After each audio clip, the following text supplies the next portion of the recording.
하지만 당시 정부는 사흘 동안 합동조사를 벌였다고 했지만 실제로는 하루밖에 걸리지 않은 정황이 확인됐습니다. 또 조사 바로 다음 날 국정원은 북측에 연락해 판문점에서 만나자고 통보한 것으로 드러났습니다. 윤석열 대통령은 대우조선해양 하청 노조 파업을 두고 기다릴 만큼 기다렸다고 했고 이정식 장관 등은 경남 거제 옥포조선소를 찾았습니다. 이 장관은 철제 구조물 안에서 농성 중인 노조원에 정부를 믿어달라고 했습니다. 한국을 찾은 제닛 옐런 미 재무장관이 경제동맹 강화를 강조하며 중국과 러시아를 견제하는 발언을 쏟아냈습니다. 윤 대통령과 검사 시절부터 인연을 맺어온 수사관의 아들이 대통령실에 근무 중인 것으로 알려져 또 사적 채용 논란이 일었습니다. 하루 확진자가 석 달 만에 7만 명대로 집계됐습니다. 10대 확진자가 지난주보다 2배 넘게 늘어 증가폭이 가장 컸습니다. 동남아시아 3대 마약왕 중에서도 왕으로 꼽히는 마약 유통책이 3년 추적 끝에 베트남에서 붙잡혀 국내로 송환됐습니다. 높이뛰기 간판 우상혁이 세계선수권대회에서 은메달을 목에 걸며 대한민국의 육상에 새 역사를 썼습니다.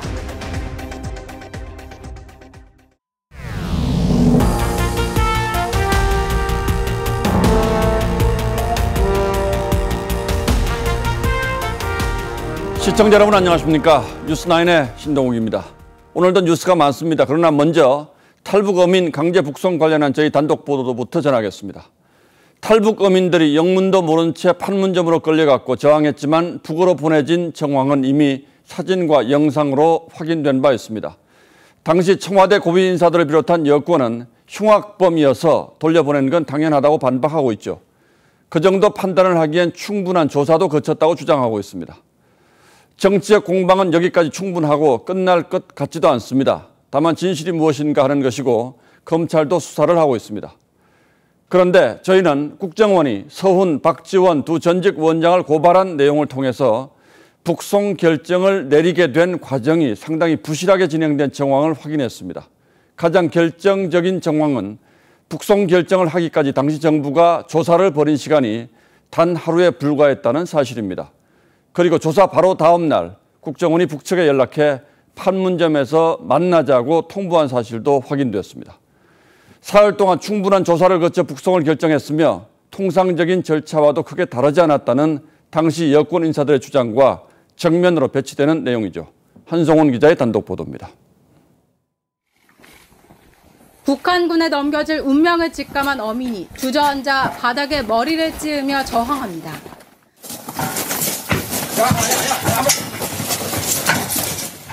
우리 군이 북한 선박과 어민 2명을 납포한 건 2019년 11월 2일. 북측에 모두 넘겨주겠다는 의사를 전달한 건 불과 사흘 뒤였습니다. 흉악 범죄자로서 국제법상 난민으로도 인정할 수 없다고 판단하여 그런데 정부의 당시 강제 북송 결정에 실제로 사흘이 아닌 만 하루밖에 걸리지 않은 정황이 확인됐습니다. 납포 다음 날 오전 국정원과 군 합동조사에서 북한 어민들은 동료 선원을 살해했다고 털어놓고 자필로 귀순의향서를 작성했습니다. 그런데 국정원이 추가 현장 조사도 없이 바로 다음 날 오전 북한 통일전선부에 내일 판문점에서 만나자는 내용의 통지문을 보냈다는 겁니다. 이날 청와대에선 노영민 비서실장 주재로 대책회의도 열렸는데 통일부는 당시 국정원에 북송 결정을 위한 합동조사 보고서를 요구했습니다. 이 같은 정황은 최근 국정원 자체 조사에서 드러났고 서훈 전 국정원장 등을 상대로 한 고발장에도 직권남용 혐의 등으로 적시된 것으로 전해졌습니다. 미국에 체류 중인 서 전 원장은 연락이 닿지 않았습니다. 검찰은 보통 한 달가량 걸리는 합동조사를 하루 만에 끝내는데 윗선이 개입했는지 여부도 들여다볼 계획입니다. TV조선 한송원입니다. 국정원이 전 고위 간부를 상대로 한 고발장엔 조사를 부실하게 한 정황을 없애기 위해서 합동조사 보고서를 허위로 작성했다는 내용도 들어있습니다. 국정원이 압수수색 영장을 받아서 선박 내 혈흔과 DNA를 감식하려 했고 또 북한 어민들을 상대로 거짓말 탐지기 조사도 계획했는데 이게 갑자기 취소됐고 그 사실이 드러나지 않도록 보고서에서 아예 삭제했다는 거죠. 뿐만 아니라 귀순 의사가 담긴 표현들 역시 삭제하도록 했다는 내용도 포함된 걸로 알려졌습니다. 계속해서 황병준 기자의 단독 보도입니다.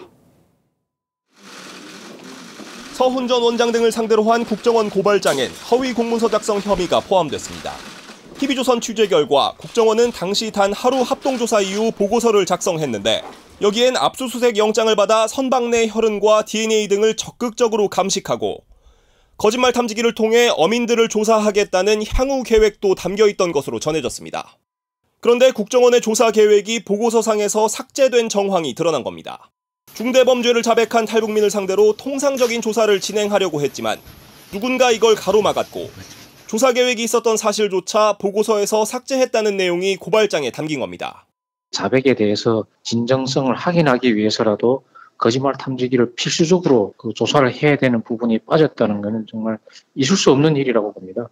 고발장엔 이와 함께 당시 국정원의 합동조사 보고서에서 귀순과 관련된 단어가 삭제된 정황도 담긴 것으로 전해졌습니다. 이 과정엔 서 전 원장뿐 아니라 고위 간부들도 함께 가담한 혐의를 받고 있습니다.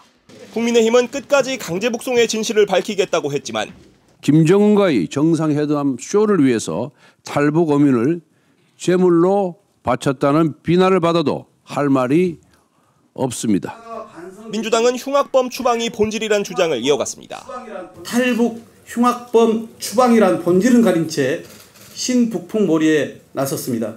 TV조선 황병준입니다. 북송 과정에서도 문제가 있었다는 정황들이 하나둘 드러나고 있습니다. 검찰은 탈북 어민을 북송하기 전 안대와 포성줄을 묶은 국정원 직원으로부터 다들 채우기를 꺼려했다는 진술을 확보했습니다. 특히 안대를 씌운 건 상당한 인권 침해 소지가 있다는 게 법률 전문가들의 지적입니다. 당시 여권의 관련자들은 흉악범이라는 한마디로 이 모든 과정을 합리화하려 합니다만 그래서 법이라는 게 있는 것이라고 저는 생각합니다. 주원진 기자가 취재했습니다. 판문점에서 대기 중인 탈북어민에게 포승줄과 안대가 채워져 있습니다. 국정원 직원이 채운 건데 검찰은 최근 당시 현장 직원들이 불법 가능성을 알았다는 진술을 확보했습니다. 복수기관 관계자에 따르면 국정원 직원들은 당시 탈북어민에게 포승줄과 안대 등을 채우는 게 불법 소지가 커서 나중에 문제가 될 것을 걱정했다면서 직원들이 서로 채우기를 미뤘다고 검찰에 설명했습니다. 현행법은 체포 구속된 사람에게 사용할 수 있는 보호 장비를 최소한으로 제한하는데 안대는 이 최소한에도 포함되지 않습니다. 검사 출신한 변호사는 아무리 흉악범이라도 안대를 씌우는 건 그 자체가 위법이라며 테러범에게도 쓰지 않는 방식이라고 비판했습니다. 이미 국내에 들어와 국민으로 간주되는 탈북민을 판사 영장도 없이 체포 구금한 것도 위법이란 지적도 나옵니다. 판문점에서 몸부림치며 버티던 탈북 어민 2사람을 강제로 북송한 직권남용죄, 불법 체포 감금죄. 민주당 측은 이에 대해 정부 차원의 즉시강제 조치라 영장이 없어도 됐고 이들이 배타적 경제수역 NLL에서 납포돼 법 적용 대상도 아니다고 반박했습니다. TV조선 주원진입니다.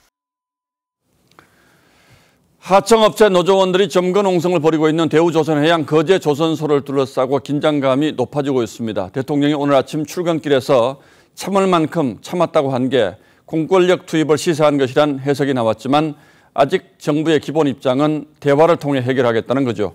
이를 위해서 행안부 장관과 노동부 장관이 거제도로 날아가 막판 설득 작업에 나섰습니다. 먼저 오늘 현장 상황부터 보시겠습니다. 이채현 기자입니다. 윤석열 대통령이 출근길에 대우조선 불법 점거 사태에 대한 해결 의지를 밝혔습니다. 불법은 방치되거나 용인돼서는 안 됩니다. 국민이나 정부나 다 많이 기다릴 만큼 기다리지 않았나 그래 생각이 됩니다. 마지막 수단인 공권력 투입을 강하게 시사한 겁니다. 그 직후 이상민 행정안전부 장관과 윤익은 경찰청장 후보자가 헬기를 타고 대우조선 오포조선소를 찾았습니다. 공권력 투입을 사전 점검하는 동시에 노조를 압박했다는 분석입니다. 지역 경제의 손실까지 감안을 한다면 우리가 이제는 더 이상 버티기 어려운 한계의 상황에 와 있는 것 같습니다. 이와 별도로 한국노총 출신인 이정식 장관은 오포조선소를 찾아 설득에 나섰습니다. 이 장관은 1제곱미터 0.3평 크기 구조물 안에 들어가 농성 중인 하청노조 유최한 부지회장과 얼굴을 맞댔습니다. 빨리 농성을 푸시고 같이 이 문제를 좀 평화적으로 해결했으면 국민들도 좋아할 거고. 정부가 먼저 답할 입장인 거지 저희한테 이거 먼저 풀어라 말하고 할 수 있는 입장이 아니라고 저는 생각해요. 공권력이 투입되면 제2의 쌍용차 사태로 이어질 것이란 우려가 나오는 가운데 대통령의 지시 전까지 40여일간 손을 놓고 있던 주무 장관들의 안일함이 사태를 키웠다는 지적이 나옵니다. TV조선 이채연입니다. 예, 이번 파업에 참가하고 있는 하청업체 노조원은 400명 정도로 알려져 있습니다. 그리고 이 가운데 100여 명이 현재 선박 건조가 진행 중인 도크 주변을 에워싸고 한 달 가까이 대치 중입니다. 현장 주변에서는 협력업체 대표들이 파업 중단을 촉구하는 맞불 집회를 벌이고 있어서 그야말로 거제도 지역사회 전체가 큰 홍역을 앓고 있습니다. 이성진 기자가 현장 상황 취재했습니다. 금속노조 하청지회 조합원 7명이 28일째 농성을 벌이고 있는 대우조선해양 1도크입니다. 하청지회 간부 한 명은 가로 세로 높이 1m 철제 구조물 안에서 농성 중입니다. 그동안 뺏겼던 임금 원상 회복하고 하청 노동자도 노동조합 할 수 있는 기본적인 권리를 보장받기를 원합니다. 농성장 주변에선 조합원들이 외치는 구호가 울려 퍼집니다. 여기에 사람이 있다! 사람답게 살아보자! 하청노조 조합원 100여 명이 도크 통로를 에워싸고 출입을 통제하는 강대강 대치가 한 달 가까이 계속되고 있습니다. 이에 맞서 협력업체 대표 40여 명도 파업 현장 주변에 모였습니다. 회사를 돌려달라고 쓰인 손팻말을 든 협력업체 대표들은 사업이 존폐의 기로에 섰다며 파업 중단을 호소했습니다. 이유로 말할 수 없는 어떤 그런 고통을 겪고 있고 지금 우리 협력사 대표들이 사업을 해야 될지 말아야 될지 어떤 존폐의 어떤 기로에 서 있고. 금속노조는 내일도 서울과 거제에서 총파업 결의대회를 이어갑니다. 오는 23일에는 민변 등이 주도하는 희망버스가 거제로 올 예정이어서 긴장감이 고조되고 있습니다. TV조선 이성진입니다. 노조원들은 조선업계 구조조정과 코로나 위기로 삭감된 임금 30%를 인상해달라고 주장하고 있습니다. 협력업체가 임금 인상을 해줄 여력이 없으니 원청업체인 대우조선해양이 책임지라는 게 주장의 핵심입니다. 하지만 정부가 이미 불법 파업으로 규정을 했고 대우조선해양 역시 직접 협상의 당사자가 아니란 점에서 문제는 2중, 3중으로 꼬여 있습니다. 그러는 사이에 피해가 눈덩이처럼 쌓이고 있는 겁니다. 이번 사태를 둘러싼 쟁점은 뭔지 장혁수 기자가 짚어봤습니다.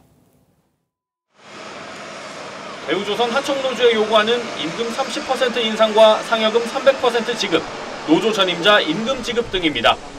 지난 2015년 조선업 불황 이후 삭감된 실질임금에 대한 원상 복구를 요구하는 겁니다. 하청 노동자들이 대우조선 살려보겠다고 임금까지 내놓고 상여금 내놓고 하면서 대우조선 살리려고 노력했습니다. 협력업체 측은 당장은 임금을 대폭 올려줄 능력이 없다는 입장입니다. 개별 회사별로 지급 능력을 고려해서 해야지. 지급 능력을 안 했는데 많이 봐야 다음 달 되면 다 바로 쓰러지는데. 지난 15일부터 지속된 하청노사 협상이 평행선을 달리는 이유입니다. 이러는 사이 대우조선은 매출 감소 등 7천억 원대 손실을 봤습니다. 이후 하청노조 측은 임금 인상 요구안을 10%로 낮췄습니다. 일단은 한 발 물러선 거라고 봐야죠. 파업을 풀고 협상장에 나와야 된다. 그게 사태를 더 심화시키지 않고 문제를 풀어가는 첫 단추라고 봐요. 하청노조 측은 또 손해배상 등 민형사상 소송을 제기하지 말 것을 새로운 협상 조건으로 내건 것으로 알려졌습니다. 그러나 사측은 이를 수용할 경우 주주들로부터 배임 혐의로 소송을 당할 수 있어 협상 타결은 쉽지 않다는 관측이 나옵니다. TV조선 장혁수입니다. 예, 이번 파업 사태는 양상이 좀 특이합니다. 노조원들이 직접 교섭의 대상이 아닌 원청업체 작업장을 점거하고 있다는 사실이 무엇보다 그렇습니다. 그래서 이해 당사자가 많고 그만큼 해결도 어렵습니다. 그 꼬인 실타래를 하나하나 풀어보겠습니다. 자, 최원희 기자, 먼저 이 파업의 출발점으로 좀 돌아가 보죠. 네, 이 파업의 주체는요, 대우조선해양 하청노조입니다.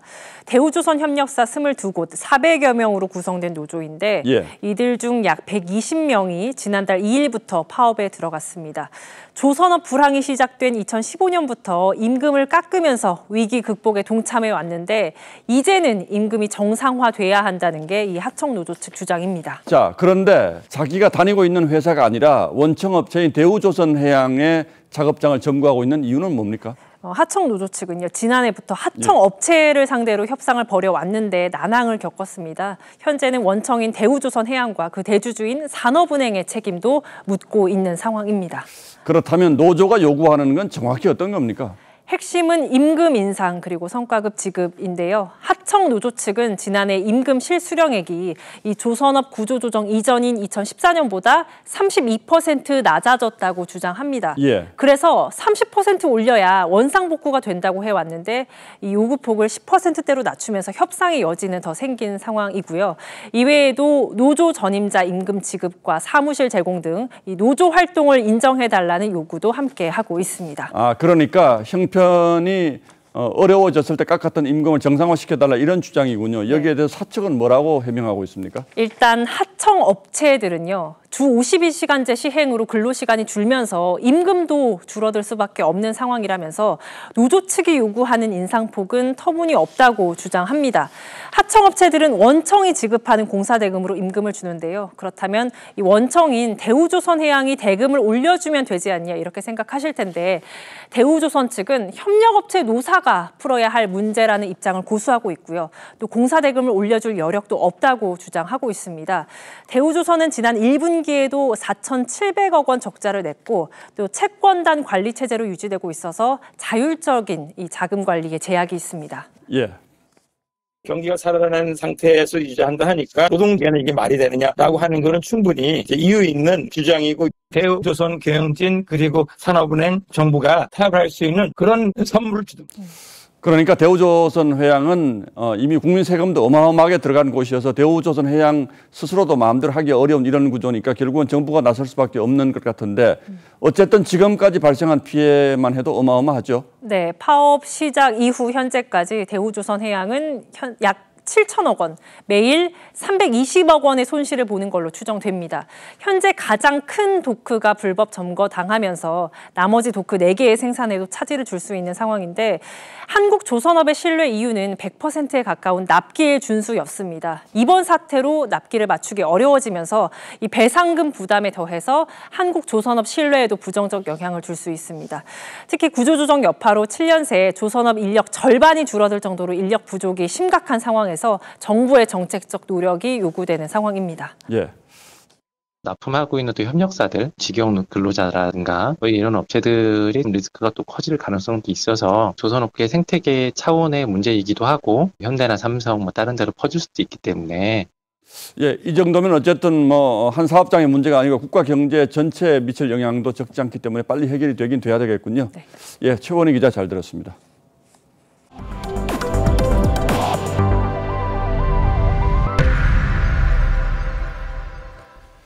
자네트 옐런 미 재무장관이 한국을 방문했습니다. 미국의 경제수장이 한국을 찾는 게 자주 있는 일은 아니고 지금은 특히 전 세계적인 경제 위기의 소용돌이 속이라서 의미를 찾을 수가 있습니다. 대통령도 만나고 우리 경제 고위 관료들도 두루두루 만나서 한미 간 경제 분야의 동맹을 강화하기로 했다고 하는데 특히 공급망 협력을 통한 인플레 극복을 강조했다고 합니다. 당연히 중국, 러시아를 견제하는 발언들도 쏟아졌겠죠. 송병철 기자가 취재했습니다. 미국 경제수장으로는 6년 만에 방한한 제닛 옐런 미 재무장관. 윤석열 대통령과 접견에서는 경제 동맹 강화가 핵심 의제였습니다. United States deeply values our close partnership with Korea. 포괄적인 동맹 관계가 더 크게 진전되는 그런 기회가 될 것이라고. 옐런 장관은 LG 사이언스 파크를 찾아서는 프렌드 쇼어링, 즉 동맹국 간의 촘촘한 공급망 구축을 통해 인플레를 극복해야 한다고 말했습니다. 특히 중국과 러시아가 공급망 등 국제 질서를 교란하고 있다며 공동 대응을 제안했습니다. We will impose harsh consequences on those countries that abuse or break that order. 추경호 경제부총리를 만난 자리에서도 옐런 장관은 러시아 원유가 상한제 동참을 요구했고 추 장관은 동참 용의가 있다고 밝혔습니다. 러시아 원유가 상한제는 러시아산 원유를 비싸게 사면 해상 운송 등을 못하게 하는 제재입니다. 두 장관은 필요시 유동성 공급 장치 등을 실행할 수 있다며 한미 통화 스와프 논의에 사실상 물꼬를 텄습니다. 옐런 장관은 이창용 한은 총재와도 만나 외환시장 동향과 협력 방안을 논의했습니다. TV조선 송병철입니다. 대통령실 인사를 둘러싼 논란이 또 벌어졌습니다. 윤 대통령과 오랜 인연을 갖고 있는 수사관 출신 인사의 아들이 부속실 6급으로 근무하고 있다는 겁니다. 대통령실은 공적인 절차를 거친 채용이었다고 해명했고 야당은 대통령실의 인사 시스템을 문제 삼았습니다. 보도에 홍현주 기자입니다. 주기환 전 광주시장 후보의 아들 A씨는 지난 5월 대통령실 부속실의 6급 직원으로 채용됐습니다. A씨는 1년 전 경선 캠프 초기부터 일정기획팀에서 일했고 인수위에도 참여했습니다. 검찰 수사관 출신인 주 전 후보는 2003년부터 검사였던 윤 대통령과 인연을 맺어왔습니다. 특수수사 분야에 있었으면서도 무에서 유를 창조해온 게 제 인생 자체입니다.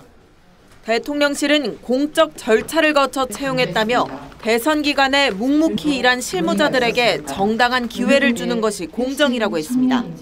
사적 채용이라고 하는 사실 이전에는 전혀 들어본 적이 없는 그런 틀로 호도를 하는 거는 사실 대선 승리를 위해 헌신한 청년에 대한 역차별이라고 생각합니다.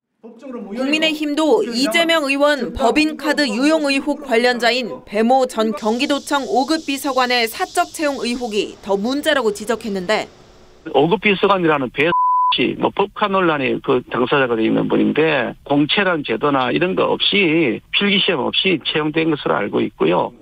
민주당은 인사 시스템이 붕괴됐다고 비판했습니다. 사적 채용에 아주 정실 인사로 가득 차 있는 것 같습니다. 대통령실이 정말 썩은 내가 진동한다 이런 이야기가 돌 정도로. TV조선 홍현주입니다. 예, 보신 것처럼 민주당의 대통령실에 대한 공격 수위 그리고 발언의 수위가 갈수록 세지고 있습니다. 오늘은 문재인 전 대통령 양산 사저 앞 시위를 윤석열 대통령이 사주했다는 주장도 나왔습니다. 야당의 새 지도부 경쟁으로 이어지는 정치적 흐름들이 당장은 이런 대치 전선을 더 날카롭게 만들 가능성이 높고 당분간 그래서 협치는 기대하기 어려울 전망입니다. 대통령의 지지율이 떨어지면 야당의 목소리가 커지는 건 당연한 일이기도 합니다. 야당 분위기는 최지원 기자가 취재했습니다. 더불어민주당 의원총회는 윤석열 정부의 인사성토대회가 됐습니다. 윤석열 정권 인사문란 국정조사 수용하라. 수용하라. 수용하라. 수용하라. 앞서 원내대책회의에선 친문 의원에게서 윤석열 대통령을 향해 당신도 불행해질 것이란 발언까지 나왔습니다. 이명박, 박근혜 대통령의 전철을 밟고 싶습니까? 더 오기를 부린다면 국민적 저항만 자초할 뿐 윤석열 대통령 당신도 불행해질 것입니다. 김 의원은 문재인 전 대통령 양산 사저 앞에서 시위를 벌이는 한 유튜버의 가족이 대통령실에서 근무하던 점을 들어 청부 시위라는 주장도 했습니다. 86세대인 김 의원은 부산에서 학생운동을 하다 구속된 뒤 노무현 문재인 변호사에게 도움을 받은 인연으로 노무현 청와대에서 행정관으로 채용됐던 인물입니다. 극우 유튜브, 극우 단체를 동원한 청부 시위 당장 그만두십시오. 김 의원은 지난 2018년 초선 시절엔 김포공항 직원이 신분증을 꺼내 보여달라고 요구하자 내가 국토의원이다, 책임자를 부르라며 언성을 높인 사실이 드러나 공항 갑질로 여론의 질타를 받았었습니다. 다시 한번 죄송하고 사과드립니다. 국민의힘은 윤 대통령이 양산 사저 시위를 사주하고 있다는 주장은 명백한 허위 사실이고 정치 보복 수사가 아니라 문재인 정권이 방기한 국민 인권을 바로 세우는 것이라고 했습니다. TV조선 최지원입니다. 코로나 방역 지표가 연일 재유행을 가리키고 있습니다. 하루 확진자가 7만 3천 명을 넘으면서 석 달 만에 가장 많았습니다. 지금 우려스러운 건 10대 확진자입니다. 전 연령대 가운데서 가장 높은 증가세를 보이고 있는 건데요. 이 활동이 많은 여름 방학철과 맞물려서 우려를 더하고 있습니다. 정은혜 기자가 보도합니다. 신규 확진자가 83일 만에 다시 7만 명을 넘은 오늘. 선별진료소의 줄은 끝이 보이질 않습니다. 저는 4차까지 맞았거든요. 어제 제가 복지관에 좀 갈 일이 있어서 갔는데요. 거기 확진자가 있다는 소식을 들어서 무서운 마음에 왔어요. 확진자가 전주에 2배씩 느는 더블링은 16일째. 감염 재생산 지수는 3주 연속 상승해 1.58입니다. 8월 한 중순에서 8월 말 사이에 한 정점에 도달할 것으로 예상을 하고 있고요. 20만 이상, 그래서 최대 한 28만까지도. 눈여겨볼 집단은 10대들입니다. 확진자가 전주보다 2배 이상 늘었고 비중 증가폭도 전 연령대 중 가장 높습니다. 백신 접종률은 낮은 반면 활동률은 많기 때문입니다. 현장 체험학습 겸 가족여행해서 베트남을 다녀왔는데 PCR 검사 문자를 받고 방학과 휴가철이 맞물린 이번 주가 중대 고비가 될 거란 전망이 나오는 가운데 방역당국은 청소년들의 가족 내 고위험군 접촉을 최소화해달라고 당부했습니다. TV조선 정은혜입니다. 전파력이 압도적인 것으로 알려진 BA.5 변이가 국내에서 절반 정도 감염된 것으로 파악됐습니다. 사실상 우세종이 된 겁니다. 코로나 재유행 속도와 규모 모두 전망보다 빠르고 큰 만큼 켄타우로스 등 또 다른 변이는 없는지 파악하는 게 급선무인데요. 변이 조사 대상 집단은 확진자의 1%에 불과한 것으로 나타났습니다. 계속해서 성민혁 기자입니다. BA.5 같은 신규 변이로 예상보다 빠른 재유행이 발생했다고 방역당국이 진단했습니다. BA.5의 국내 검출률은 50%를 밑돌지만 해외 유입을 합치면 52%로 우세종이 임박했습니다. 여기에 전파력이 더 높은 것으로 알려진 BA.2.75, 이른바 켄타우로스 변이의 지역사회 전파 가능성도 나옵니다. 주당 한 1,500건 이상의 그 검체를 매주 무작위 표본 추출을 통해서 검사를 하고 있고요. 그런데 지난주 BA.5 등의 변이 분석 건수는 2,993건인 반면 확진자는 모두 23만 58명이었습니다. 신종 변이 감염자를 파악하기 위해 조사하는 대상 집단이 확진자의 1%도 안 된다는 얘기입니다. 게다가 신속 항원 검사로 확진 판정을 받으면 조사 대상자에서 제외됩니다. PCR 검사를 조금 더 느리면 변이도 자연스럽게 조금 더 발견될 수 있겠다. 이번 유행에 대비하려면 신종 변이의 실태를 정확히 파악해야 한다는 지적입니다. TV조선 성민혁입니다. 공군 부대에서 또 21살의 여군 간부가 숨진 채 발견됐습니다. 성추행 피해 뒤 극단적 선택을 한 고 이해람 중사가 근무했던 곳과 같은 부대입니다. 군과 경찰 인권위원회가 합동조사에 착수했습니다. 윤동빈 기자의 보도입니다. A 하사가 오늘 오전 8시 10분쯤 공군 제20전투비행단 영내 독신자 숙소에서 숨진 채 발견됐다고 공군이 밝혔습니다. 동료 부대원들이 시신을 발견했고 유서는 없었던 것으로 전해졌습니다. 21살의 A 하사는 부사관 임용 한 달 후인 작년 4월부터 항공기 부품 정비대에서 근무해왔습니다. 20전투비행단은 작년 3월 상관들로부터 성추행을 당한 뒤 회유와 압박에 시달리다 극단적 선택을 한 고 이해람 중사가 근무했던 바로 그 부대입니다. 사실 관련 내용 확인이라든가 이런 게 지금 전혀 파악된 정보가 없는 상태라 사인을 밝히기 위해 공군 군사경찰, 민간경찰, 국가인권위원회가 합동조사에 들어갔고 범죄 혐의가 나오면 충남경찰청이 수사를 맡게 됩니다. 이해람 중사 사망 후 군인 사망 범죄도 민간경찰이 수사하도록 제도가 바뀌었습니다. 이종섭 국방장관이 성추행 근절을 약속한 상황이라 군 당국은 긴장하고 있습니다. 집단 생활하는 과정에서 성폭력 이런 문제는 반드시 근절해야 될 그런 것이라고 봅니다. 군 내에선 제20전투비행단을 해체 수준으로 재정비해야 한다는 목소리도 나옵니다. TV조선 윤동빈입니다. 국내 최대 규모의 마약 공급 총책이 3년간의 추적 끝에 베트남에서 붙잡혀서 국내로 송환됐습니다. 이른바 동남아 3대 마약왕 가운데 한 명으로 먼저 검거된 두 총책에게까지 마약을 공급할 만큼 큰 손이었던 것으로 알려졌습니다. 전정원 기자입니다. 베트남 호치민시의 한 고급 아파트에서 경찰이 남성을 체포합니다. 2018년부터 동남아에서 마약을 제조해 국내로 들여온 이른바 동남아 3대 마약왕 중 한 명인 47살 김모 씨입니다. 김 씨는 2019년 인터폴 적색 수배가 내려진 뒤 베트남 이곳저곳을 옮겨다니며 경찰 추적을 피해왔습니다. SNS 등을 통해 김 씨가 국내에 판 마약은 필로폰 등 확인된 것만 약 2.1kg, 약 70억 원 규모로 7만 명이 동시 투약 가능한 양입니다.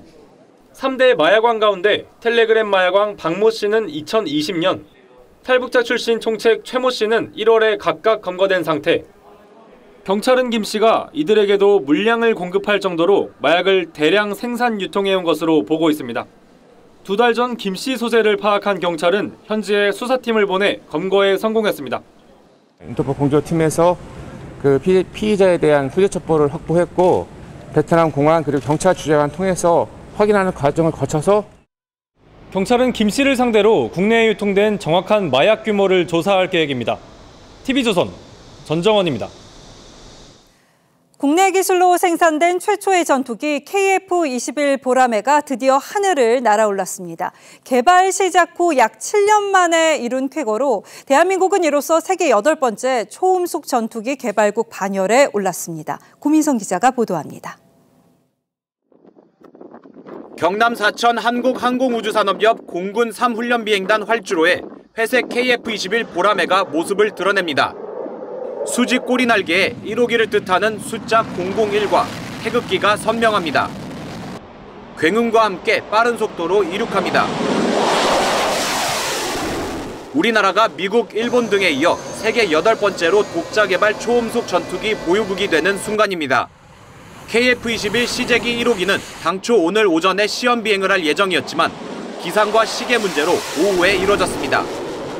오늘 첫 비행에서는 초음속까지 속도를 내지 않고 경비행기 속도인 시속 약 400km 정도로만 날았습니다. 조종칸에 앉은 안준현 소령은 약 33분간 비행을 하면서 좌우로 돌아보고 기체를 위아래로 움직여보면서 기체 성능을 확인했습니다. 또 세계 최고 성능의 유럽산 미티어 공대공 미사일 4발을 장착했는데 보통 초도 비행에는 무장하지 않는 것이 일반적이지만 긴박한 동북아 안보 상황에 맞춰 초도 비행에도 훈련 성격을 부여했습니다. 앞으로 4년간 2천여 회의 테스트 비행을 거친 뒤 양산을 시작할 예정입니다. TV조선 구민성입니다. 유례없는 인플레이션에 기업은 긴축 경영을 선언했습니다. 경기 침체를 우려한 선제적 결정이기도 한데요. 국내에서는 우선 SK하이닉스와 LG에너지솔루션이 공장 투자 계획을 보류했고 세계에서 시가총액이 가장 큰 기업 미국 애플은 고용과 지출을 줄이면서 허리띠를 바짝 조이고 있습니다. 오현주 기자입니다. SK하이닉스의 청주 공장입니다. 하이닉스는 같은 단지 안에 신규 공장을 증설하려 했는데 최근 이사회에서 보류를 결정했습니다. 하이닉스 측은 검토 중이나 결정된 바 없다는 입장이지만 가라앉고 있는 반도체 업황과 무관하지 않다는 분석입니다. 인플레이션과 경기 침체로 IT 수요가 줄어 반도체 시장이 둔화할 거란 전망이 나오기 때문입니다. 또 환율과 원자재 값이 크게 오르면서 예상보다 투자 비용이 늘어나는 것도 부담입니다. LG에너지솔루션은 이미 미국에 1조 7천억 원을 들여 짓기로 한 배터리 공장 착공 계획을 재검토하기로 했습니다. 문제는 투자 감축이 일자리 감소, 소비 위축, 그리고 경기 하강으로 이어지는 악순환입니다. 금리는 올라서 투자 비용은 증가하는데 수요 위축에 대한 우려가 크기 때문에 투자를 감망하는데 일자리가 위축될 것으로. 구글은 이미 올해 남은 기간 채용을 늦추겠다고 밝혔고 애플도 고용과 지출을 줄이기로 한 것으로 알려졌습니다. 기업들의 긴축 경영이 가시화하면서 경기 침체 우려는 더 커지고 있습니다. TV조선 오현주입니다. 금융당국이 금융과 산업을 분리하는 금산분리를 비롯해서 각종 금융 규제에 빗장 풀기에 나섰습니다. 그러니까 금융회사는 금융업만 하도록 되어 있는데 금융사인 은행이 꽃배달, 음식배달 등 비금융 서비스를 할 수 있도록 허용하자는 겁니다. 다만 법 개정이 필요한 사안이어서 국회 논의 과정이 순탄치만은 않을 것으로 보입니다. 김지아 기자입니다. 음식 배달부터 알뜰폰, 꽃 배달 서비스까지 다양한 생활 서비스업에 뛰어든 은행. 2년 동안 규제를 풀어주는 샌드박스 제도로 가능하지만 최장 4년 운영이라는 족쇄에 묶여 있습니다. 불안감을 가지고 지금 은행 그런 진행을 하는 거잖아요. 전수를 할 수 있다라고 하면 좀 더 다양한 방법으로 사업을 확장할 수가 있으니까. 금융당국은 금융자본과 산업자본의 결합을 제한하는 금산분리 원칙을 손보기로 했습니다. 김주현 금융위원장은 규제 빗장을 풀어 금융산업에서도 BTS와 같은 업체가 출연할 수 있도록 하겠다고 강조했습니다. 변화가 급격히 일어나고 있는 상황에서 뭔가 우리 금융산업도 여기에 빨리 대응을 안 하면 굉장히 어려워질 수 있는. 현재 금융지주는 비금융회사 주식을 5% 이상 보유하지 못하고 다른 회사 지분을 15% 이상 보유할 수 없습니다. 하지만 네이버와 카카오 등 빅테크에는 이 원칙이 적용되지 않아 역차별 논란이 빚어져 왔습니다. 빅테크나 이런 쪽에서 시작한 회사와 기존 금융권에서 시작한 회사 간에 건전한 경쟁이 일어나서 시장에서 경쟁이 일어나면 저는 혁신은 자동적으로 일어난다고 생각합니다. 하지만 금산분리가 대기업의 은행사 금고화를 막기 위해 시행되어 온 만큼 은행법 개정이라는 국회 문턱을 넘기까지는 난관이 예상됩니다. TV조선 김자입니다. 이제 곧 8.15 광복절이 다가옵니다. 윤석열 대통령의 첫 사면이 어떤 정치적 메시지를 담을 것인지가 관심사로 떠올랐습니다. 그 핵심에는 이명박 전 대통령, 김경수 전 경남지사, 이재용 삼성전자 부회장의 사면 여부가 있습니다. 가능성은 얼마나 될지 조성호 기자가 취재했습니다. 법무부가 지난주 8.15 특별사면과 복권 대상을 정하기 위해 일선 검찰청에 대상자 선정을 지시했습니다. 각 검찰청에서 명단을 추려 제출하면 법무부는 8월 초 사면심사위원회를 열고 사면 대상을 심의 의결할 예정입니다. 관심은 특별사면 대상에 누가 포함될지 여부입니다. 지난달 형집행정지로 잠시 풀려난 이명박 전 대통령을 비롯해 드루킹 사건으로 수감 중인 김경수 전 경남지사 등이 대상으로 거론됩니다. 경제 활성화 차원에서 이재용 삼성전자 부회장과 신동빈 롯데그룹 회장 등 경제인 이름도 오르내립니다. 20몇 년을 수감 생활을 하게 하는 건 안 맞지 않습니까? 과거의 전례에 비추어서라도. 이와 함께 생계형 사범 특별사면도 이뤄질 것으로 보입니다. 정부 고위 관계자는 경제 활성화와 국민 통합이라는 부분이 사면 대상 선정 중요 기준 중 하나라고 말했습니다. 최종 사면자가 확정되면 국무회의 의결을 거쳐 윤 대통령이 직접 발표할 예정입니다. TV조선 조성호입니다. 국민의힘 윤리위원회가 어제 대법원에서 유죄가 확정된 김성태, 염동열 두 전 의원에 대해서 당원권 정지 징계를 결정했습니다. 그런데 이 두 사람은 법률에 의해서 이미 당원 자격이 상실된 상태여서 이게 뭐지라는 반응들이 쏟아졌습니다. 어떻게 된 일인지 이태희 기자가 취재했습니다. 김성태, 염동열 전 의원에 대한 당 윤리위 회의는 어제 늦은 밤까지 4시간 반이나 이어졌습니다. KT와 강원랜드 채용 청탁 관련 대법원 유죄 판결에 따라 두 사람 모두 당원권 정지 3개월 징계가 결정됐습니다. 하지만 두 사람 모두 이미 당원 자격이 없는 상태라 황당한 징계라는 지적이 나옵니다. 공직선거법상 1년 이상 징역이나 금고형을 받은 사람에겐 선거권이 부여되지 않고 정당법에도 당원 자격을 인정하지 않고 있습니다. 홍준표 대구시장은 이미 당원이 아닌데 당원권 정지라는 엉터리 결정을 했다며 정치도리에 맞지 않는 잔인한 짓이라고 지적했습니다.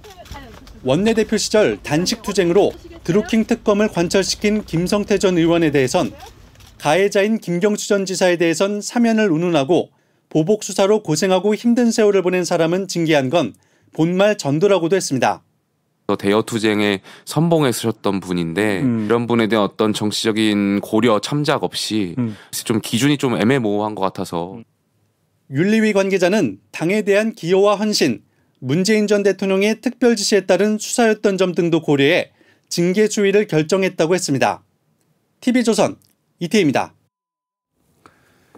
민주당 내부 상황도 점점 위태롭게 흘러가고 있습니다. 의원 27명이 이재명 의원의 이른바 사법 리스크를 고리로 결집을 시도하기 시작했고 친명 진영의 반격도 노골화하고 있습니다. 다음 총선에서의 공천 문제까지 거론되기 시작했습니다. 야당 상황은 황정민 기자가 취재했습니다. 문재인 정부 5년과 선거 패배 원인을 짚어보는 토론회는 친문 김종민, 정세균계 이원욱 의원 등 27명이 공동 주최했습니다.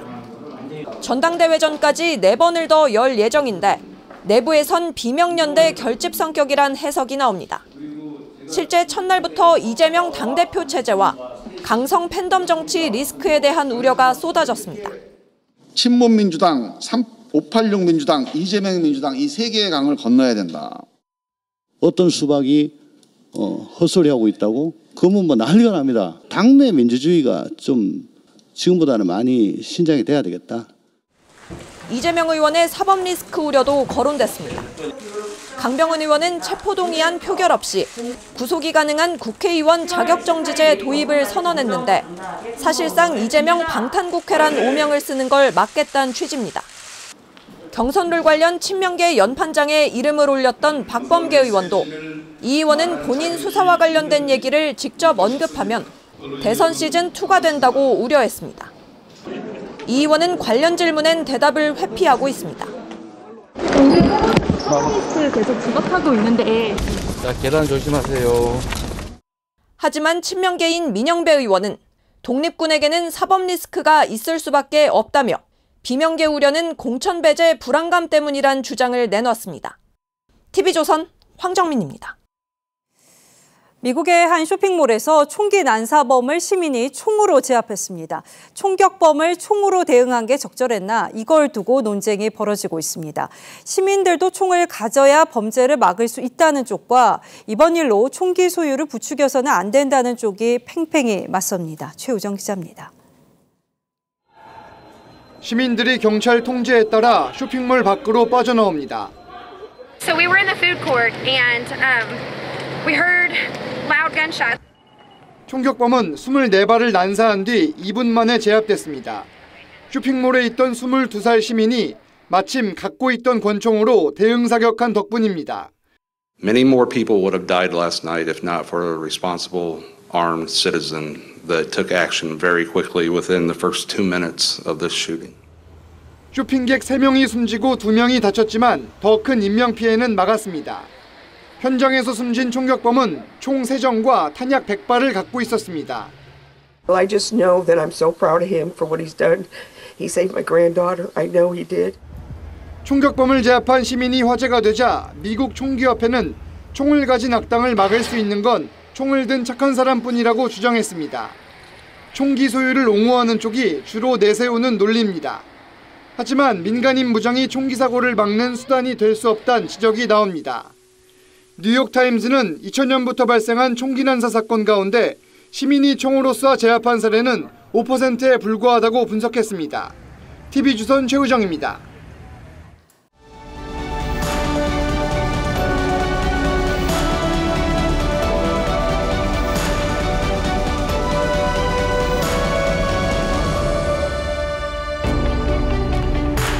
미국의 30대 대통령 켈빈 쿨리지는 잠자다 대통령이 되었습니다.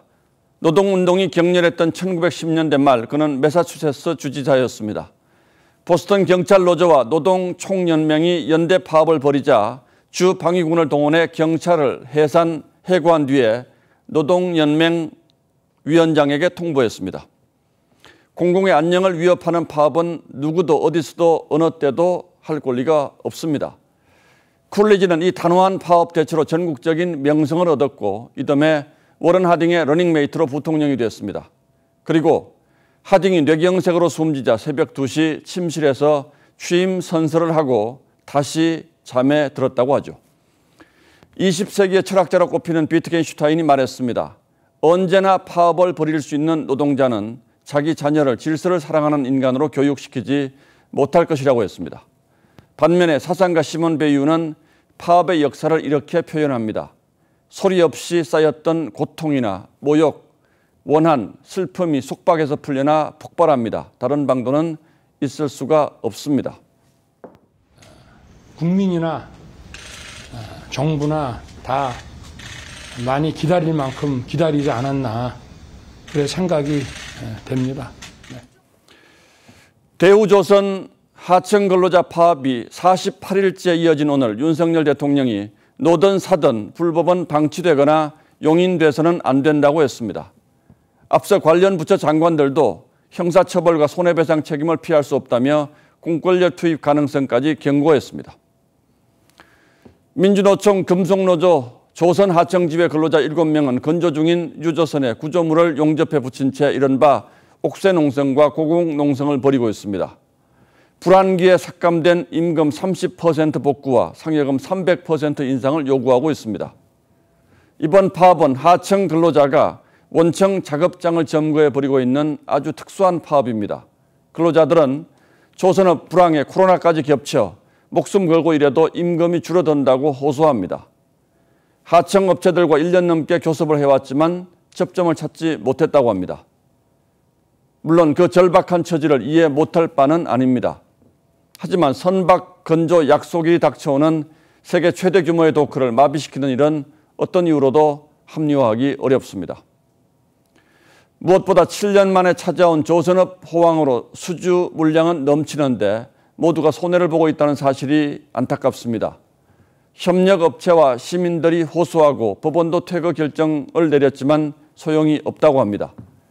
지금 나라와 국민이 직면한 경제 위기는 어느 때보다 엄혹합니다. 노조의 요구사항은 이제 국민들에게 충분히 알려졌습니다. 국민들도 합리적인 해결을 바라고 있을 겁니다. 그런 만큼 노조도 한 발 물러설 때가 됐습니다. 그래야 해결책이 나올 수 있습니다. 정부, 정치권, 기업, 노조, 지역사회 주민 모두가 마음을 모을 지혜를 찾아야 합니다. 이번 사태가 자칫 감당하기 어려운 극단적 충돌로 이어진다면 국민 모두가 패배자가 될 것이기 때문이죠. 7월 19일 앵커의 시선은 기로에 서다였습니다.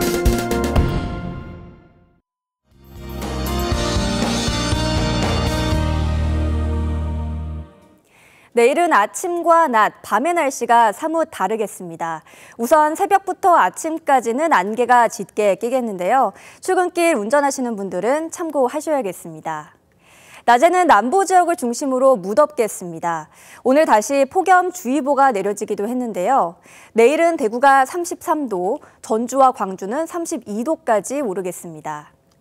중부 지역도 대체로 30도 이상으로 오르겠는데요. 서울이 30도, 청주는 31도를 보이겠습니다. 내일 밤부터는 정체전선이 다시 북상하겠습니다. 모레 오전까지 전국 대부분 지역에 비가 오겠는데요. 강수량은 충청 이남 지역이 20에서 70mm, 수도권과 강원도는 5에서 30mm가 되겠습니다. 이후 이번 주말에도 전국에 또 한 번 비가 내릴 전망입니다. 날씨였습니다. 예, 7월 19일 화요일 뉴스9은 여기서 모두 마치겠습니다. 시청해주신 여러분 고맙습니다.